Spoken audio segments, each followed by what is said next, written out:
ำขึ้นวันเมื่อไหร่นี่ก็เป็นคำขึ้นวันที่7วันที่7เดือน8ปี2024ปีพุทธศาสนา25ปัก67เข้า68ว่าเดือนเก่าใหม่3ค่ำ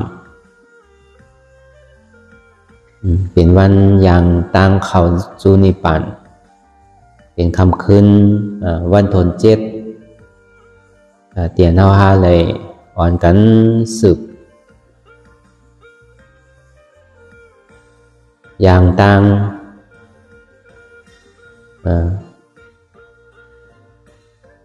เขานิปันคำขึ้นวันที่7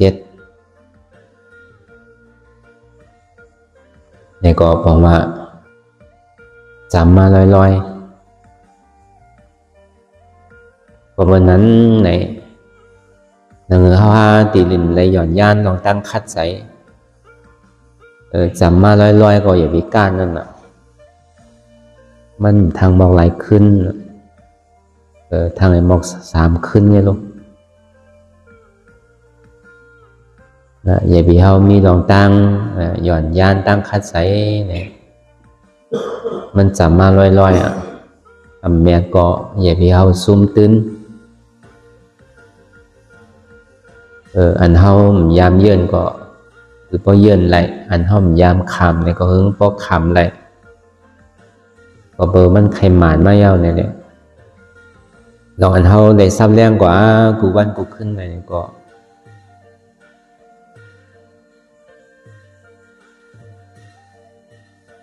พอที่ปองห้างไผ่ห้างมันอยู่ก็วันนั้นในปูหนุ่มเงาพึ่งอันเฮาตีปองแจงแรงใสกับการเลยลองการจ้างตื้อกรรมอนัตตาวิปัสสนาเมื่อเฮาไปปองใสในก็คือเฮาถ่อมเอาใส่ลีอันเอาได้ก็เอาอีกก็อะไรอันเฮเตหรือเฮเตเตอันห้ามคำอะไรที่นั้นที่ไรนั่นอันนั้นห้ามหลอกคำอะไรบางปองนี่มันเรียนเลยอยู่ตั้งแต่ชีวิตต่อไปจริงเนี่ย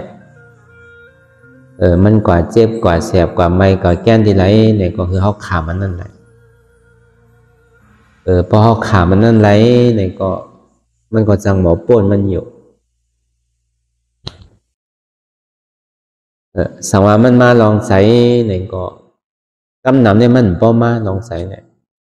มันใกล้เรียนเดียวที่ตัวที่ติ๊กเรียนเดียวในตั้งแต่ชีวิตต่อไปจริงเนี่ยกำเจ็บหัวกำเจ็บขากำเจ็บก้นกำเจ็บเอว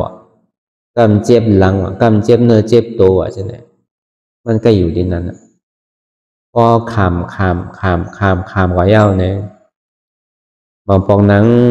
เหอจีตายเพราะออกใจบอกให้พุทธให้ขาดเป็นกรรมนั่นก็อย่าวิโกมันเป็นอันหยอกอันแหลนเอาไว้เมื่อเขาให้การดาราไงมันเป็นแต่ว่าเป็นให้การดาราอันนั้นวายเสียเฮาปอยก็หายหมดอันนั้นมีอย่างก็วันนั้นอันเฮาหลายอย่างสืบข่าวตังปอกปังตาลาปอกกำทน10ที่ว่าอนัตตาวิปัสสนากรรมฐานเฮาตีในคำขึ้นวันเหมือนในก็ทน7ย้อนเพิ่นนั้นไหนๆเฮาว่ากูก็ยุ่มย้ำหันถึงว่าก็เลยก็ย้อนย่านต้องลองตั้งคัดใสไปถอยกันนี้ก็เตอะเลยว่ามันจำมาลอยเอาก็เป็นนั่นแหละข้าวยามเขาก็พอมีกระหือทางหมอก3-4ขึ้นแล้วก็ทีเลยไหวสายปอกมือเฮิรนไผ่เฮิรนมันลองอันสุกเศร้าเนี่ยมันดีมาทางไหลผ่ายไหลไปตาดีไรเย็ดไรสร้างหาเลี้ยงต้องเลี้ยงศพ ทางเลี่ยงอยู่เลี่ยงเศร้ากองง่ายก็วันนั้นแหละนังแหละเขาว่าที่ได้มีพื้นฐานพอเขาฮัดเต้ๆเนี่ยก็เขาก็ได้ทบนั่นแหละสั่งว่ามันติกอาเปสิผมมีอะไรได้ก็หาที่ว่ามันมีอ่ะนะมันตายก็มันเจ็บอยู่น่ะกิเลสนั่นกูบอกมันเจ็บลงกูบอกในเขาปล่อยให้มันมนๆเปลี่ยวๆเซ่อๆน่ะกิเลสเนี่ยถึงที่มันตายเนี่ยก็มันบาดเจ็บบุพองเสียถึงดีพอเขาพอฮัดถึงปล่อยตายไปได้ก็หาดีว่ามันมีอ่ะมันตายก็เจ็บนั่นน่ะเนาะตีเกศสุดมันก็เมียก็ห้อมซุ่มนั่นน่ะและอาลางก็ยังหลีรู้อันห้อมพยายามพึกยามจ้างยามตื้อกามีปอกเนี่ยก็ปองเป็นน้ำเมียเท่าเนี่ยเป็นน้ำเมียเท่าอ่ะอันห้อมพยายามนั่งให้ปอกบางก็จินั่งมา1 นาทีก็ลงอันนี้เอามาพึกนั่ง2 นาทีนี่ก็อันนั้นน่ะเป็นน้ำเมียเท่าเมียเหลืออันเก่านั่นน่ะอันเฮายามนางธรรมลาโยเนี่ยก็เขาก็สำคัญต่างคือมันสูงอันนี้ก็บอกว่าเป็นน้ำเมียดน้ำเก่าแต่ว่าเมียดก็เขาอย่าไปซุ่มนั่นน่ะคือมันได้อาลางนั่นน่ะกลุ่มการซุ่มอยู่เป็นนิวที่ติ๊กน่ะเพราะซุ่มก็นี่เก่าก็ทำไปสายแต้งขึ้นเนี่ยซ้ำบโลหานี่ใหม่ทั้งนั้นน่ะก็วันนั้นในการเข้าเรียนมานังหน้าตาวิปัสสนาภาวนาหานยอดธรรมหน้าตาเนี่ยก็นังก็เลยเข้าปอตีป่องแสงเลี้ยงใสอนัตตาอันวันนั้นในก็แต่ว่าเขามันนังมันเจ็บมันโกนมันขืนมาเนี่ยก็เขาก็เยื่นเอาต่อถึงพอเยินไรกว่าอันนั้นอ่ะเป็นอนัตตาเตะบางปอกใส่ห้าบทเซต้าเนี่ยก็ด้วยกับเขาคาดใจกว่าจอมห้องเป็นไรเขาตีพายกว่าห้างก้อยได้ก็การที่เลยปึงอิงขี่เฮือจอมเปิลอ่ะใจมันเคยเป็นคือก็ปล่อยมันในก่อนเปิลนางซื่อก็เขานางซื่อนั้นอ่ะเป็นซื่อนั้นก็ปองว่าเป็นน้ำเมียเท่าน้ำเก่ามันใจว่าซุ้มอันเฮายามเฮ็ดก็เฮาก็เฮ็ดมันน่ะอันเฮายามพื้นมาหลายๆปอกเนี่ยก็เฮาก็ก่อยๆชอบพื้นเฮายามพื้นมา9 ปอก10 ปอกเนี่ยก็เฮาก็ทำช่อลงไอ้พื้นเนี่ยมอก5 ปอก4 ปอก3 ปอก2 ปอกต่อถึงบ่อย่างได้พื้นเนี่ยก็หาดีว่ามันมีอ่ะบอกว่าเป็นน้ำเมียของกูวันหนังเก่า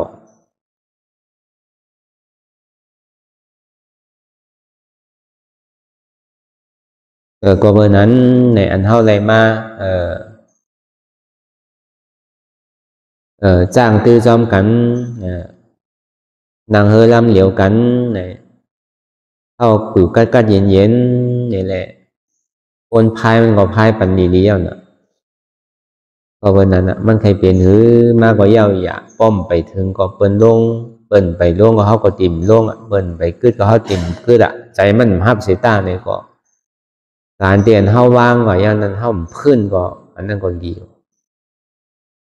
เมียวใจได้เฮาทิ้งไรน่ะมันใครให้เลยตัวก่อนน่ะใจเนี่ยบางปอกเนี่ยเขายังทิ้งตัวไรอันตาดีทิ้งใจเลยมันหยาบนะวะจังว่าลอกไล่ตาดีทิ้งใจไรเนี่ยหรือสิหันเจี๊ยบเลยหันตุกข้างไหมดีทิ้งไรตามมันตีน้ำก็เกะตามมันตีเกะก็มันมีอันหนึ่งอันเดียวนั่นน่ะป้อมเป็นนั้นในป้อมมันหันเจ็บหันตุกข้าในใจในกว่ากาวากาเป็นมีขอบมีแหลนนะใครกว่าแล้วกว่าติ๊กๆอ่ะใจเนี่ยกำวนลองก้นก้อนในก้อนน่ะวนลองก้นเฮิรนในเฮิรนน่ะกำวนลองก้นวันในวันน่ะกำวนลองก้นเมืองในเมืองน่ะก็เหลือตัวห้างก้อยก็ขึ้นลงเลยเบียกกว่าเบียกมากกว่าปอตุกข่ายอย่างเงี้ยก็ในพวกเขากับวนลองเปิลในซึ่งเหมือนหนังเขาเอาเบียกมาหินไว้เนื้อว่าเขาอ่ะ พอวนก้อนหนึ่งก็แหวกหนึ่งหวยวะวนสองก็แหวกสองหวยวะวนสามก็แหวกสามหวยวะนักหือวนด้วยเหลียอันเท่าขึ้นลงอยู่ลูกเตียนเท่านอนมาเตียนเท่าหนังตะลาเนี่ยมันก็บอกใครก้นคืนนั่นน่ะใครเหลือใจใครเฮือน่ะตัวเขาวางปวยกันเนี่ยก็กับวนลองเปินเนี่ยเหมือนหนังเบียกป้องนักไว้ทางหวยนั่นน่ะก้อยกะถ้าดีให้ถือมันหนิมเป้พงเป้ปิวไรในลองว่านังคือมันหันเจ็บไวๆหันตุกข้าไวๆพอมันหันเจ็บหันตุกข้าไวๆใจมันเนี่ยมันจังกว่าตั้งไรอ่ะมันมาที่ไหนเชียงอ่ะเนี่ยจังหวะล็อกไลน์อันเท่าไรมาอ่อนกันนะตลาดตีเกตสุดมันเนี่ย2 ชั่วโมง2 นาทีอันว่านั่นก็นางว่าขนาดก่อนอ่ะมันสันติหันนะเจ็บเนี่ยก็อยากบอกใจเฮาว่าเนี่ยพอมันเจ็บมันกดมันขึ้นมาเนี่ยก็ขึ้นกว่าขึ้นมาหนึ่งกว่าหนึ่งมาอันนั้นมันหันใจก็ต้องปิวซ้ำมาว่าเป็นนั้นเจ็บก่อมเจ็บเตะปิวก็ปิวไหวติ๊กนั่นนะเพราะเป็นนั้นคำก็เยอะเนี่ยเหมือนเฮาเยอะเนี่ยมันคำเพราะยาวกว่าเนี่ยก็มันเบาอ่ะเหมือนเฮายังตึกขำเนี่ยก็หัวมันมาหลายผ่านหลายป้ายเพื่อกับพอยาวกว่าเนี่ยมันเบาตัวเบาใจอ่ะมันมีอย่างคลองคำใจเขาอ่ะการเปลี่ยนเท่าใครหนึ่งใครเพื่อนใครต้งใครค่ายเนี่ยมันเหมือนอย่างมีอย่างคำไว้เหมือนอย่างเขาอย่างเส้นตั้งกว่าได้อัพดิมมันถึงปอกเหตุการณ์ให้มากใครโกไปละใครก้านไปละก็เวอร์เอาหย่อนย่านลองตั้งคัดใจเลยเป็น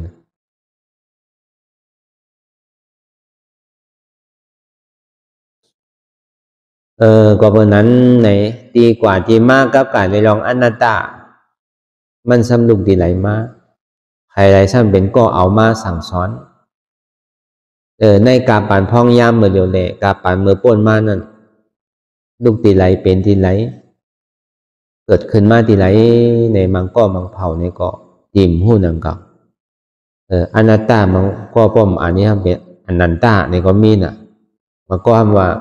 เป็นวัดเจ้าอนันตาวะในก็มีหนังเก่านะอนันตาวะที่ในก็มีหนังเก่าดีเตมันใจมันเป็นอนัตตาสเปธรรมะอนัตตานั่นน่ะมันมาได้ลองว่าอันนี้จะทุกขาอนัตตานั่นน่ะมันก็บางเผาดีเลยยินยามถึงอีปอกไปยามแต่ไม่เฮ็ดอีปอกนี่ก็สร้างมีโลก็เพราะนั้นเนี่ยก็เพื่อเขาเปิดปังตลาดกำไรเนี่ยก็เขาก็เอาลองอนัตตาเนี่ยมาซับแรงบอกกล่าวถึงเขาว่าอันที่ได้มาจ้างตื้อกำตลาก็ดีป่องเสียงแรงใส่กว่าลองอนัตตาเนี่ยไผเป็นก็ไหลเป็นก้นหอไผซ้ำเป็นก้นถ่อมศาสนาศักดิ์ศรีซ้ำเป็นไผอันนี้ก็เขาก็ดีได้ซับแรงกว่าลองดีกว่าที่มามันเนี่ยก็เพื่อพอเขาเปิดปังตลาดกำไรก็เขาเอามาห่อเสียๆน่ะป้อมห่อก็โกนผิดเปิงป้อมหูดีกว่าที่มามันก็พอเดี๋ยวเมื่อตั้งหลังป้นมานั่นเนี่ยไผ่ซ้ำเป็นก้อหู้ไผ่ซ้ำเป็นก้อห่อมาไผ่ซ้ำเป็นก้อสากเสียนวันนั้นเมื่ออ่อนตั้งปฐมมาพุทธคัมภราเป็นจะเข้าที่ห่ออ่อนตั้งพอทำมาอ่อนตั้งนั่นพอวันไหนเนี่ยวันพุทธาเนี่ยเป็นวันเดือน6 มนวันทำมาดีพระเป็นจะเข้าเลยห่อตลาอ่อนตั้งสุดเนี่ยเป็นวันเมื่อเดือน8 มนห่อธรรมะเชจะพ่อปันเจ้าว่ากี่หาเจ้ายาวกว่าผีเขาสร้างเขาเลยมาถอมตลาเนี่ยก็เขาก็เลยตลากว่าตั้งน้ำเจ้ากรณียานั่นเนี่ยก็ตกเป็นซอดาบานกว่าห่อธรรมะเชจะเมื่อเดือน8 มนก็ในพระเป็นเจ้าเขาส่งขึ้นมาสืบห่ออนัตตาลักษณะสุขนั่นเมื่อเดือน8 ลอง 1 คำเดือน8 ลอง 2 คำเดือน8 ลอง 3 คำเดือน8 ลอง 4 คำเดือน8 ลอง 5 คำข้อทัดตามกันมาอยู่5 ขึ้นก็เพราะว่าตราอนัตตาเนี่ยมันกลับกันด้วยลองยุบนามขันธะมันเป็นตราปรมัตถ์มันป่องแจ้งเลี้ยงใจง่าย ก็เมื่อมันอยู่ในยุคนามขันธาเนี่ยจังว่ามันป่องแจงแรงใจง่ายมันมีอันลับอันเสริมมันนึงแตกแรงกำเหลวเพราะวันนั้นแหละก็การมันป่องแจงแรงใจกับการเลยลองยุคนามขันธาเป็นทุกข้าก็การผีเขาสร้างเขาได้ห้ามพวกใครป่องว่าอันเขาป่องเต้ๆในเป็นธรรมะเสียเจ้าก็วันนั้นพอดีวันเตะยังอันของพุทธะเฮาในเมื่อเดือน8ม้วนนั้นยังอันผีได้สร้างในป้ายน้ำคนในอันป่องเสียงแรงใส่ก่อนได้เป็นเจ้าก็รัญญาไว้แล้วกับกายได้ลองอนัตตาลักษณะสูงนั้นมันว่าลองสังในก็เบิกวนเฮามันฮู้นี่แหละทำมีอ่ำหันทำใจอ่ำฮู้ห้องอวิชชาห้องว่ามิจฉาเต็กที่มิจฉาสังกัปปะนั้นย้อนเบอร์ว่ามันฮู้นี่แหละยุ่มย้ำว่ารูปะขันธานิจจารูปะขันธาสุขารูปะขันธาอัตตาอันนี้มันแจกเพียไว้2 จุ่มก็เบอร์ไว้เนี่ยสัตว์ว่าตั้งโมตั้งเสียเนี่ยมีลองตั้งหันพิดไว้วนพิดไว้ว่าอันเฮาว่ามานั่นน่ะวิญญาณขันธานิจจาวิญญาณขันธาสุขาวิญญาณขันธาอัตตาเวทนานาขันธานิจจาเวทนานาขันธาทุกขาอสุขาเวทนานาขันธาอัตตาสัญญานาขันธานิจจาสัญญานาขันธาสุขาสัญญานาขันธาอัตตาสังขารนาขันธานิจจาสังขารนาขันธาสุขาสังขารนาขันธาอัตตาแต่ก็ได้บ่เปลี่ยนเป็นความตายเฮาเนี่ยบ่เบิกกวนเฮาเนี่ยมันมีหลองตั้งยุ่มย้ำไว้ว่ายุบนามขันธาเนี่ยมันกึมยุ่มย้ำมายุบนามขันธาเนี่ยเป็นสุขายุ่มย้ำว่าขันธาห้าเปิงเนี่ยเป็นอัตตาอันนี้มันมีหลองตั้งหันพิษมีหลองตั้งวนพิษไว้สังวายุบนามขันธาเนี่ยมันกึมในถึงให้อย่างมันดีเท่าให้อย่างละให้อย่างซ้ำเปลี่ยนเนี่ยเจี๊ยบแบบใครหนาวซ้ำดีตายให้อย่างละเพราะมันกึมเตะเนี่ยมันเจริญดีลูกดีอันว่าสังวามันเป็นสุขาเต้เนี่ยให้อย่างซ้ำมีลองตั้งขี่ใจมองใจมีลองตั้งใจทุกใจหายใจดีมีทุกข์ให้อย่างละเพราะมันเป็นสุขาเนี่ยมันหลมีทุกข์เนี่ยสังวาขันธาห้าเปิงที่มันมีลองตั้งยิ่มยามาเป็นอัตตายิ่มยามาเกาอุเปิงไรเนี่ยให้อย่างซ้ำดีไรเท่าไรเป็นไรตายให้อย่างห้ามสั่งมันไรอย่าไปเท่าอย่าไปเป็นอย่าไปตายก็สั่งเล่มสั่งมันไรล่ะก็เปอว่ารูปะขันธาอนิจจาวิญญาณขันธาอนิจจาเวทนาขันธาอนิจจาสัญญาขันธาอนิจจาสังขารขันธาอนิจจารูปะขันธาทุกขาวิญญาณขันธาทุกขาเวทนาขันธาทุกขาสัญญาขันธาทุกขาสังขารขันธาทุกขารูปะขันธาอนัตตาวิญญาณขันธาอนัตตาเวทนาขันธาอนัตตาสัญญาขันธาอนัตตาสังขารขันธาอนัตตาตีปอกมันพอเปลี่ยนความตายเฮาอันวันนั้นในยุบนามขันธาในมันกึมย้อนเปว่ามันกึมในเลยยุบนามขันธาในเป็นทุกขาย้อนบามอุเปิงพ่องำไรในยุบนามขันธาในเป็นอนัตตามันจะดีลูกดีกว่าที่มากกับกายโดยลองอนัตตาลักษณะสุขรูปะขันธานั้นเป็นหือเนี่ยอันตัวเฮาเนี่ยอันน่ะเพราะความปิงอย่าว่าแต่ทางแต่ที่โหต่อไปทีเนี่ยมันขึ้นดิไหลก็ที่เอาตาเนื้อตัวเองน่ะใจเฮานั้นรู้อันวิญญาณขันธาเนี่ยจองมันกึ่งหัวห้าใจอันว่านั่นจองมันเหมือนเก่าห้ามันเหมือนเก่าเวทนานั้นรู้จองมันกึ่งกั้มเปียวอ่ะกั้มโคอ่ะกั้มไฮว่ะจองมันกึ่งเตะเพราะมันกึ่งนั่นหลกโคแกหลกโจมแกอย่าไปมีลองไฮ สัญญาเตียนหมายต้องนั่นในอันเฮายามต้องยังสื่อจำทั้งไว้นั่นจองมันกึ้มจงมันเหมือนเก่าเพราะมันเป็นของเฮาเตเนี่ยมันเหมือนเก่าสังขารล้านว่าในอย่างมันซ้ำมีลองตั้งแหลกลายค่ายกว่าวนกับกาวากาเปลี่ยนได้สังมีลองตั้งแหลกลายค่ายกว่านั่นเลยสัง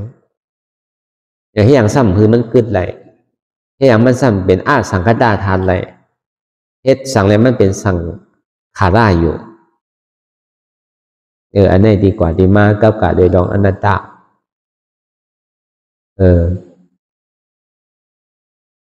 ลักษณะสมนั้นรูปขันธะอนัตตาเนี่ยปกติยาวๆมันก็วิญญาณขันธะอนัตตาเวทนาขันธะอนัตตาสัญญาขันธะอนัตตาสังขารขันธะอนัตตาบอกว่าสัพเพสังขารอนิจจาสัพเพสังขารทุกขาสัพเพสังขารอนัตตาย้อนเบอร์ว่าขันธะหาเปิงในอัมมันกึมก็เบอร์ว่าขันธะหาเปิงในมันกึมนี่แหละตอนนี้เป็นทุกขาย้อนเบอร์ว่าทุกขานั่นในอัมอุปเปิงพองำเนือมันไหลนี่จึงที่ห้องว่ามันเป็นอนัตตาดีกว่าดีมากในรูปขันธะอนัตตานั่นวิญญาณขันธะอนัตตาสัญญาขันธะอนัตตาเวทนาสังขารจนั้นในขันธะหาเปิงนั่นอีเตมันเป็นอนัตตาเนี่ยพระเป็นเจ้าฮอในอนัตตาลักษณะสุขนั้นพอฮอกับกะได้ลองอนัตตาขณะสุขยุคอันว่านั่นเป็นหือละอันที่เฮามีลองตั้งยุ่มพิจารณาเป็นตัวเฮาในดีเต็มใจว่าเป็นยุคได้ว่าในสภาวะยุคทานนั่นเป็นหือละเพราะเอาในยุคทานในปรมัตถาวาเตพอหนังรับตาเตียนมันมีลองตั้งเจ็บแกนตรงตอดเน็ตซันสันไว้คมไต่ไม้กัดอ่อนแข็งจู้ตุ่มจับใหญ่จุ่มหยอดเป็นรูเนี่ยอันนี้มันเป็นสภาวะยุคทัดว่ะเจ็บอันว่าเนี่ยมันใจว่ามีเป็นคือเป็นศอกเป็นว่าเป็นลักว่ะมันสืบเป็นสืบรูสืบเป็นสืบรูย้อนเบอร์ว่ามันมีลองตั้งสืบเป็นสืบรูเลยจะนี่เป็นตุกข้าคันใจลงลองตั้งสมาธิที่ในเขากว่าหานั้นได้ว่ะสมาสังกัปปะวนแทบตัดสินใจว่ามันใจตัวเขารู้ในมันเป็นอนัตตาอันนี้ในรูปขันธะอนัตตานั้นก็บอกอันนี้จ้าเลยทุกข้าเนี่ยมันต้องเหตุการณ์ไว้เฉยๆลองตั้งอันนี้จ้าเลยทุกข้าได้เขาก่อมใจว่าลูกมาถึงเป็นอันนี้จ้าทุกข้ามใจเตียนมันเจ็บก็มันแหลกลายค่ายกว่านั่นก็มันเป็นอันนี้จ้าหั่งมันอยู่ยอดคำเจ็บคำแสบนั่นเตียนมันมีลองตั้งขานใจน่ะมันก็เป็นทุกข้าหั่งมันอยู่ยอดลองตั้งอันนี้จ้าเลยทุกข้าเนี่ยตัวมันก็มันนึงเป็นหั่งมันด้วยกับอันนำผู้ไรเลยลองตั้งเทียบตัดสินใจว่ามั่นใจของเฮาอนัตตาเนี่ยอันนี้เฮาผู้ไรวะพอพุทธคำพระเป็นเจ้าเฮาฮอบันปัญจวัคคีย์หาเจ้าในก็เฮาผู้ไรนังเก่าวะ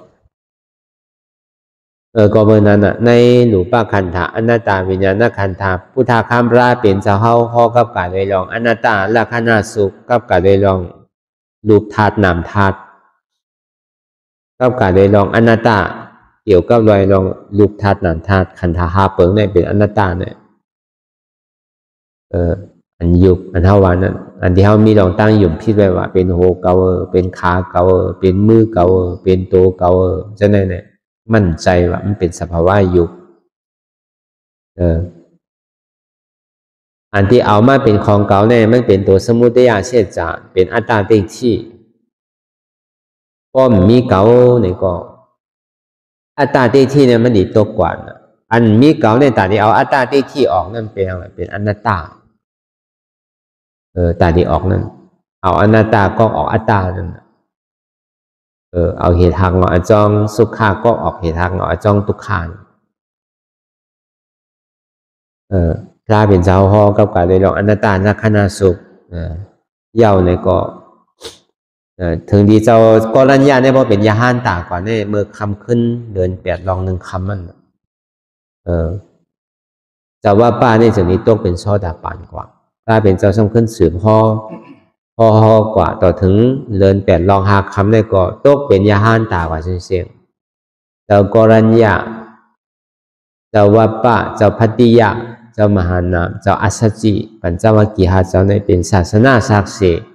ของบนคำพระเป็นเจ้าเฮานั่นน่ะ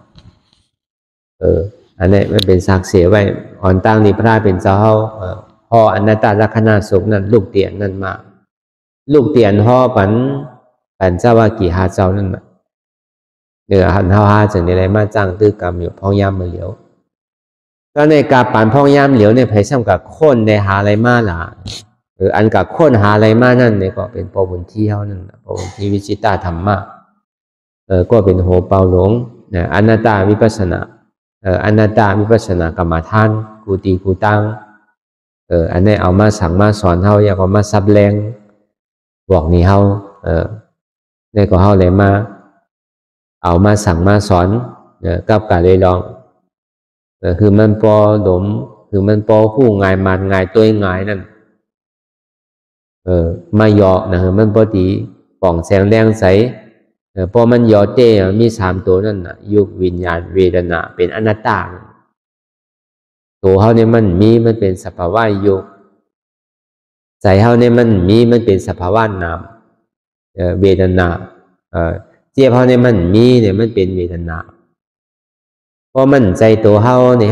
เป็นยุคนั้นมันมีดองตั้งสืบเป็นสืบรู้ติ๊กอันมันพุทธปอดตีในขันธาจิโกต่อไปตีนั่นกำเจ็บกำแสบกำไม้กำแก้นนั่นเป็นสภาวะอยู่สภาวะวิญญาณนั่นกับหูอันเจ็บแก้นต้องต่อเนสานมันใจเฮาเนี่ยนะอันหูเจ็บแก้นต้องต่อเนสานนี่เป็นนามธาตุนามธาตุได้สำเร็จคือละเจ็บแก้นต้องต่อเนสานสั่นไว้โคมไตอันนี้เป็นวายย่อธาตุลมอัมวาไลอนัตตาไม่กัดอุ่นหนาวในเป็นเตโซธาตุไฟวาไลอนัตตานักแข็งอ่อนเบาเป็นปฐวีธาตุวาไลอนัตตาจับยายจึงอย่าเป็นรูเนี่ยเป็นอาปอธาตุน้ำวาไลอนัตตาอย่างว่าเพราะมันพูดต่อมาตีตัวอ่ำใจตัวเกาอัตตาสมาเป็นโหเกาขาเกามือเกาตัวเกาใจเกาเจ็บเกาอันนี้เป็นเหตุหักของจ้องทุกขาอนัตตาสมาอ่ำใจโหเกาอ่ำใจขาเกาอ่ำใจมือเกาอ่ำใจตัวเกาอ่ำใจใจเกาอ่ำใจเจ็บเกามันเป็นอนัตตาจังนี้เอาลองตั้งสมาธิที่สมาสังกัปปะก็ซ้ำปึงอีเลเสอาริยเชษจ่าสีเปิงเขามาคึกซ้อมหนังเก่าเขามาหันเขามาหู้เขามาใส่จอมเนี่ยก็เอาอริยมรรค8เปิงสมาธิที่สมาสังกัปปะเป็นก้อนหันในก้อนวัวเนี่ยมาเหตุการณ์มันหนังเก่าแต่ที่เกิดขึ้นมาลองอนัตตาในก่อนอย่างว่าดีไหนทำมีก็คือเขาปอหันทำใจก็คือเขาปอหู้อันนั้นทำมีหันหันเตะทำใจหู้อันเตะนั่นทำมีอ่ำหันทำใจอ่ำหู้ในเป็นสังละมีสาธิที่หันพิษวนพิษหันว่ามีโหมีขามีมือมีโตมีใจมีเจ็บอันนี้ห้องว่าตั้งหันพิษพอมีโหมีขามีมือมีโตมีใจมีเจ็บเนี่ยก็ตั้งวนพิษก็มาจอมมีสาสังกัปปะก็นั้นก็หนึ่งปันในเพื่อนปันในค่ายปันในยายปันในเปิดตาในมื่นตาในมองขิงมองข้าวมองย่ำเนี่ยก็ตั้งหันพิษมาก็ตั้งวนพิษก็มาจอมนั่งเล่มคือมันวนพิษหันพิษอยู่ที่ในซึ้งที่ไรเฮ็ดคือละที่ได้เอาสมาธิที่ตั้งหันในตั้งวนมันแม่เนี่ยคือจอมตั้งหันพิษได้วนพิษโหเจ็บโหมีเจ็บในเป็นทุกข์อัมวาและอนัตตาขาขึ้นขามีเจ็บในเป็นทุกข์อัมวาและอนัตตาโกนเจ็บโกนมีเจ็บในเป็นทุกข์อัมวาและอนัตตาเอาอันนี้เลยกึกจอมลองตั้งหันพิษลองตั้งวนพิษต่อถึงใจต่อถึงเจ็บชุดตีเจ็บก็มันใจเก่าหนังเก่าอนัตตาตีกว่าตีมากก็การในลองอนัตตาลักษณะสุขอนัตตาวิปัสสนานั่นมันมีดีกว่าตีมามันสินันกะมันก็ดีเลยมาจ้างตื้อกรรมตะล่าก็ดีปองแจงแรงใจกันนำอยู่อันไปหู้ไปหันไปได้ถอมเลยยินไปเลยจ้างตื้อกรรมเต้เดี๋ยวนั้นก็ดีว่าเต้ว่าตาพุทธะคำพระปิ่นเสาเนี่ยมันเป็นอนัตตาวาตานั่นมันเย้าแต่ว่าพวกนี้มันติดกับปิ่นเป็นซื่อเหมือนปอกก็ปล่อยว่างเนี่ยก็มันเป็นอนัตตาหนังเก่า ของนักหลงในว่างเลยอย่าไปวนติ๊กมันใจของเขาอีอันเฉยๆลองรู้อย่าไปใจติดใจจับใจเปลี่ยนอันไหนก็มันใจของเขาอีอันนั่นก็มันเป็นสภาวะอนัตตานั่นเขา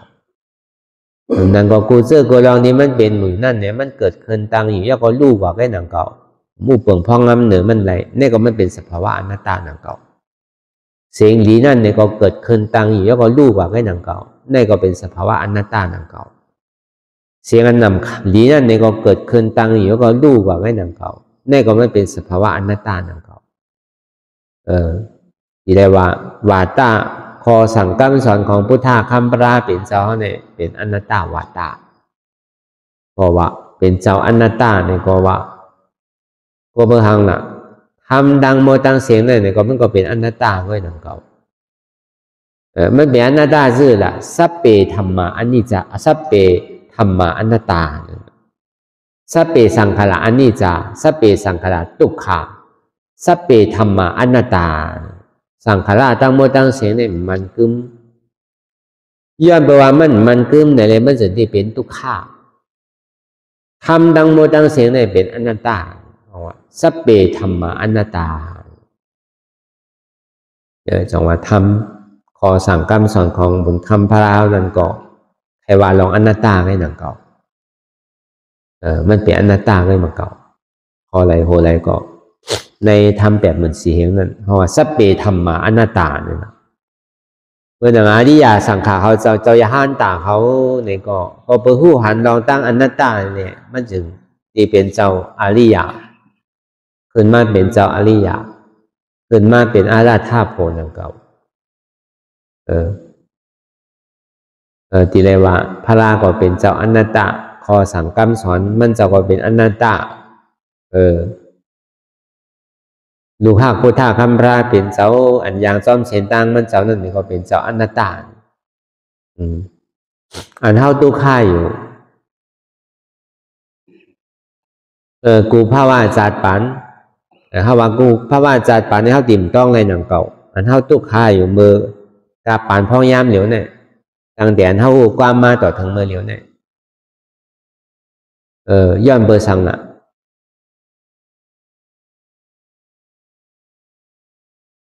ย้อนเบอร์ว่า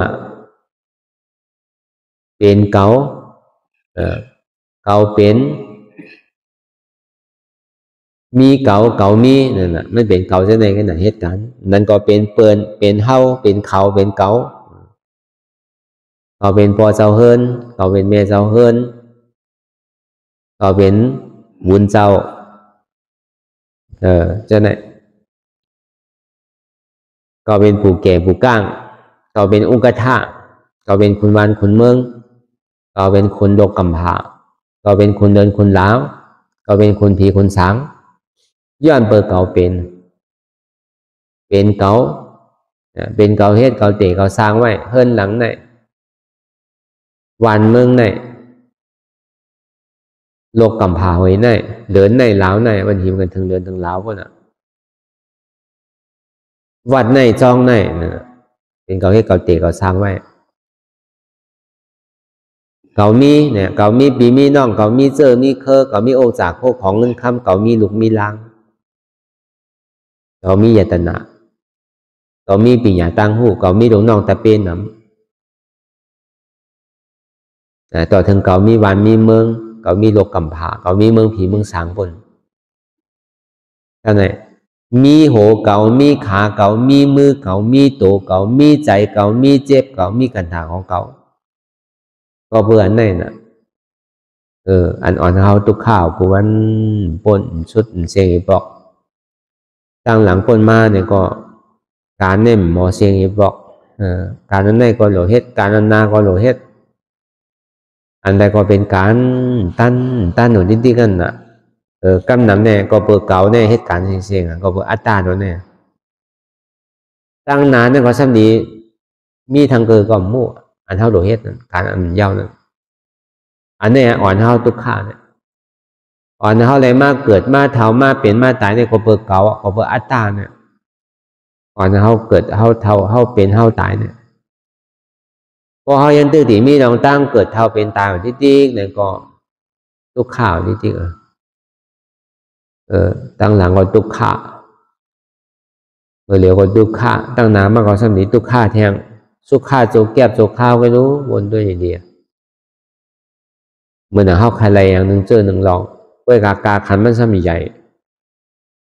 อ่านโหรานมันถ้าจะว่าตีเก็บเงินไหลมาใจข้าวยามเป็นอ่านโห10ปีเหมือนเขามีเฮิร์นไว้หลังหนึ่งนี่แหละเขาจูงเงินหอมเงินมาตาที่เฮ็ดเฮิร์นที่ยาวหลังหนึ่งเนี่ยใจข้าวยามเป็น10ปีก็มีใจข้าวยามเป็น4-5ปีก็มีใจข้าวยามเป็นอ่านโห20ปีก็มีก็ไหลมากก็ยาวไว้หนังเก่าซ้ำขึ้นหนวดสืบเฮ็ดอย่างทั้งซ้ำหนวดหานอะไรทั้งหานใหม่ทั้งเนี่ยนะแต่ว่ามันมีเมื่อยาวเมื่อสุดเมื่อเซปอกนั่นน่ะเมื่ออันเท่าเปี่ยวใครเงี้ยน่ะใครก็ในพวกไหลมากกว่ากันนั่นก็หนังเก่าอันใหม่ทั้งเกิดขึ้นมาซ้ำใครอันใหม่ทั้งเมื่อหนังเท่าใครโคยองใครโคอันมีกามีขันในเลยเท่าว่าเก้าไก่เลยลองโคหนุ่มโคไว้นั่นก็กาขันมันซ้ำใหญ่ไปมีเงินซื้อเตอไปมีเงินซื้อเตอเพื่อการดีจู้เงินหอมลอยๆก่อนค่อยเอาบางเผานี่เขาก็ใจข้าวยามอ่านโหเลือนนู้อ่านโหเสีย6เลือนแต่ซื้ออะไรมาพอมาอย่างมันนุ่งมันป้วนเลยบอก2-3 ปอก4-5 ปอกไงนำก็อันใหม่ทำปอกมาทางซ้ำหนูหาเสื้ออันใหม่แทนเมื่อหาเนี่ยมันตุกค่าแล้วเมื่อเปี่ยวเนี่ยเปี่ยวนุ่ง2-3 ปอกแค่น่ะพอยาวก็อิ่มแล้วน่ะพอมาบนทัดสังตัวลองตั้งเปี่ยวตั้งมนตั้งเสื้อเนี่ยโจแก็บโจข้าวเพื่อการอันตุกค่าเตียนเท่าไรเฮ็ดไรช้างมันเนี่ยมันนำน่ะมันใจข้าวยามมือน่ะเหมือนคนเหตุการณ์เหตุงานนั่นน่ะอันเขาเฮ็ดก่อสร้างเฮ็ดหอเฮ็ดเฮือนใช่ไหมเขาก็เฮ็ดเต้เฮ็ดนะบ่มขำรับขำนอนมาปองเนี่ยหาเงินหาคำเนี่ยก็คนเหตุการณ์เหตุงานเนี่ยกลางวันก่อเฮ็ดกลางคืนก่อเฮ็ดนั่นน่ะพอถึงดี7 วันมาหาสัง2 วงมาหาสังถูกเงินมาเนี่ยเงินได้อับน้ำเอาน่ะก็เปิดมันได้เวิร์กหลายวันเนาะลูกวันไหน200-300 500-400-500อันนี้เลยเขาว่าถ้าในเวิร์กกำหนึ่งไรอ่าน6,000มันน่ะกำไหน4-5,000น่ะก็ได้พวกไก่แอลวันหนึ่งก็ว่าเชียงเอาน่ะไก่แอลกินแอลเลี้ยเนี่ยถึงเมื่อผูกกลางในเจ้ามากเงินมีว่าล่ะนั่งเอาไว้ทั้งเดี๋ยวกับเหตุการณ์ทั้งอันเปี่ยวเนี่ยเปี่ยวโจเก็บโจข้าวโจขึ้นเงี้ยน่ะอันตุกข้าในใจข้าวยามอ่านโห10 วันโหเดินมันโน้เหมือนเท่าขายข้าวขายผ้าเขาที่จันหนังเก่าเท่าขายอาหารเขาขายข้าวขายฟักขายโคขายเลี้ยงในเกาะกระโจติได้จู้เงินไหลเป็นกรเป็นกำกระโจติได้จู้ไหลใจข้าวยามอ่านโหวงโหเดินโหปีมันโหเดินมันพอไหลมาเอาเมื่อเขาเมื่อแอวเอาเมื่อเหลี่ยพวกไอ้แอวโม่เสียงฉันหลบปอขึ้นมาเหตุการณ์แทงเมื่อเปี่ยวเนี่ยเปี่ยวโจแก้วโจข้าวเงี้ยน่ะอันเท่าเหตุการณ์มันนั่นใจข้าวยามตึงวันตึงคืนเปิ้นนอนได้นอนเปิ้นรับได้รับเปิ้นลืมได้ลืมก็การได้คัดใจเฮ็ดถึงดีเปี่ยวถึงมวลมากกว่ากำเดียวนะเปี่ยวโจแก้วโจข้าวความบ่อยากทำหนูตู้ค่าแทงเนี่ยอันนี้เขาว่าตัวแตกอีดีตอนอ่อนกะอันแตกนี่มันมีนำหนักอันนี้เขาว่าลองเพย์ไพ่เตียนเขาอะไรมาเกิดมาตาตีเฮ็ดตีหาในรอการเนี่ยในการโกนว่าเนี่ยมันมีเมื่อเสียงอีกปอกต้องมีเมื่อตันอีกปอกมีเมื่อยาวอีกปอกน่ะการโกนว่าเนี่ยอันเฮาเปี่ยวเต้ๆกองมืออันเฮากินเลยมือเฮานอนแค่น่ะเช่นนั้นเนี่ยมันเปี่ยวโน้ตตุกข้าวกันถึงวันน่ะก็เบอร์นั้นไหนเขาถอมด้วยมองคันได้ก็เขาพวกลีอิ่มหนาวใครป่วนไม่ไหวเพราะมันป่วนอะไรเนี่ยเจียวป่วนก็เจียวตุกเจียวป่นตุกข้าไว้เจียวป่นตุกข้าพอเจียวป่นก็พอมาถอมด้วยจังว่าพอเขาลองตั้งเจ็บแกนตรงตอนนี้ซานเนี่ยมันพูดบอกเกิดขึ้นเป็นมานั่นเขาอย่าไปโกมันเฮ้ยมันกว่าติเพราะเขาเย็นหยาบก็เขาเย็นทุกข้าอะไรก็เขาดีถึงดีสุขข้าเพราะเขาขามหยาบอะไรก็เขาดีถึงดีสาจังว่าคนเขาเนี่ยมันไปทุกข้าวถึงวันถึงขึ้นอันนี้เขาสมัยเห็นหู้แต่ดีอยู่จอมมัน พอเบอร์ซื่อก็ปลายมันป้นอะไรอ่ะมันเหมือนเงาเรียนจ้องโกนเท่าทุกข้าเนี่ยปลายซื่อก็ปลายก็ป้นเหมือนเขายังตึงมีมือมีขายังตึงมีหวามีแห้งเนี่ยก็อับมันดังปลายในเป็นปอกเป็นกั้มอ่ะเพื่อกับว่าหนึ่งเจ้ามาในวีนันน่ะลองตั้งเจ็บย่อกามันดีใจเอาเนี่ยเด็นางก็เจ็บลูกก็เจ็บไปก็เจ็บกว่าก็เจ็บกินก็เจ็บเกี่ยวก็เจ็บมาเนี่ยพอเขาพึ่งไว้ลาเนี่ยเขาติ่มหมอไว้วางใส่แต่ว่าเขาติได้มาพึ่งไว้เดินขิงขาข้าวยามเขามีเขาก็เฮ็ดติ๊กอย่าไปโกพอเขาปล่อยเอาเนี่ยมันก็หายก็อย่างเก่าเมื่อเขาเฮ็ดแกมันอับมันหนังไข่หนาไว้พอมันเป็นตะลาเนาะที่เขามาหามันน่ะมันก็มาเขาสอขามันน่ะมันมาหาเขานั่นตะลานั่น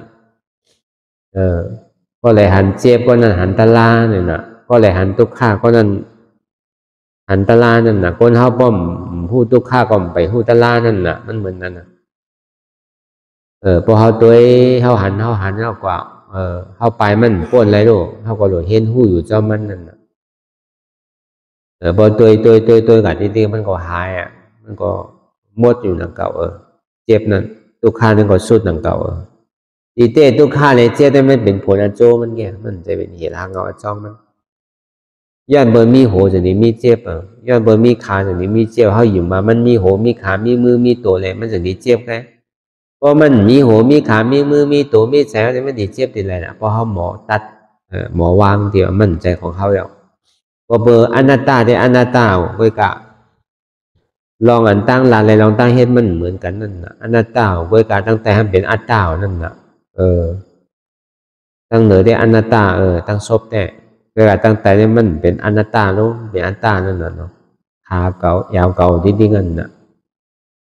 อย่าไปเพื่อนก็ยาวมันใครวาซื้อใครสอชวนซื้อก็ยาวอ่ะอย่าไปโกอย่าไปเพื่อนด้วยก่อนติ๊กๆกรรมก็ยาวมันหนียา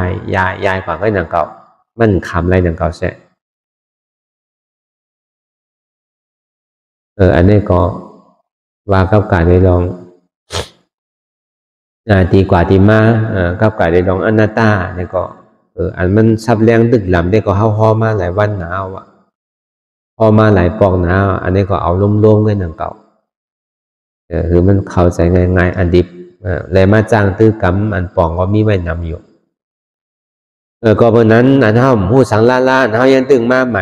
เนี่ยก็เขาก็ไอ้ยี่อันลำร้องมันแต่ก่อน1-2 ชั่วโมงเนี่ยคือมันขำไรมันมาสื่อเปลี่ยนชื่อเนี่ยก็มันมาดีโตก็เขาจุนโตมาดีใจเขาจุนใจมาดีเจ็บก็จุนเจ็บมันเรียนเหลว3 ตัวนี่ก็มันกว่าทั้งหลายกำมาตัวกำมาใจกำมาเจ็บก็หนังเก่ามาดีตัวก็ใจตัวเก่ารู้อนัตตามาดีขาก็ใจขาเก่ารู้อนัตตามาดีแอลก็ใจแอลเก่ารู้อนัตตามาดีต้องก็ต้องในก็ใจเก่ารู้อนัตตามาดีใจก็ใจในก็ใจเก่ารู้อนัตตามันเจ็บกว่าเชียงในก็เจ็บในก็ใจเก่ารู้อนัตตาก็หนูมีอย่างน้ำวนที่ไหนก็อย่างเก่าพอวนเฮ็ดที่ไหนกว่าที่อันหันยาวอันวนยาวอันหัน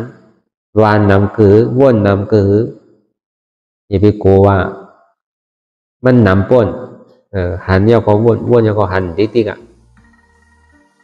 จองว่าทำมีหันทุกข้าทำใจหู้ทุกข้าเป็นอนัตตาทำมีหันเจ็บทำใจหู้เจ็บเป็นอนัตตาทำมีหันอ่ำใจโหเก่าใจขาเก่าใจมือเก่าใจโตเก่าใจเก่าใจเจ็บเก่าทำใจหู้ว่ามันเป็นอนัตตาในก็เขาวนยาว